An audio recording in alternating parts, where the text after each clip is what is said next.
Strongest gang structure in the entire United States. If you want to learn anything about how entrenched gangs operate, you come to Chicago. And we've seen that through the summer of violence here. And David was that point in the top 20 meeting where we finally got everybody together and said, hey look, there's no sense of us fighting over territories, fighting over resources. Let's sit down and actually prioritize collectively who to go after and take our limited resources and have an impact. And if you've paid attention at all to the history of homicides in Chicago, you'll notice that there was a time in the city when we had 1,200 homicides a year. It's a lot. Now we got down a couple of years ago to the lowest in 40 years, and that was partly a success of the fact that the team here in Chicago, whether it be Chicago PD, DEA, FBI, ATF, the communities really work together. And so I've known David from the very get-go, because we went to lunch. I've never forgotten this. David wanted to go to lunch, never just to thank you for coming to Chicago, but to ask for something. And we did eventually do what David wanted. I didn't do it at that meeting, but it was a good thing to do. I don't know if I ever told you that, but it was a shock to the Department of Justice recently when, with all the violence, they came down and said, gee, the FBI, all you do is corruption, all you do is terrorism. And I said, no, you don't quite understand. Unlike any other office in the country, we have over a quarter of our office working nothing but gangs in Chicago.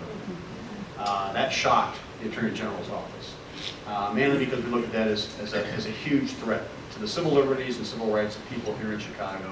If kids can't go to school, if people can't go to the park, if they can't go grocery shopping, if they can't open a store, that's as much a civil rights matter as anything else. But let me move into the ADL and how important the ADL is, and why I think your work, regardless of what the FBI does, is so very important. I've been in the FBI since, as I like to say, BC, before computers.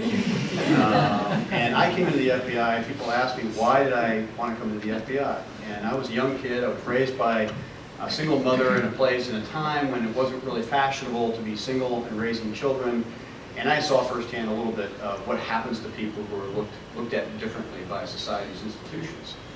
And the FBI always represented to me an organization that stood up for the values of right versus wrong, good versus evil, and honesty and integrity in everything they do. That hasn't always been our history, but that's always what we've strived for.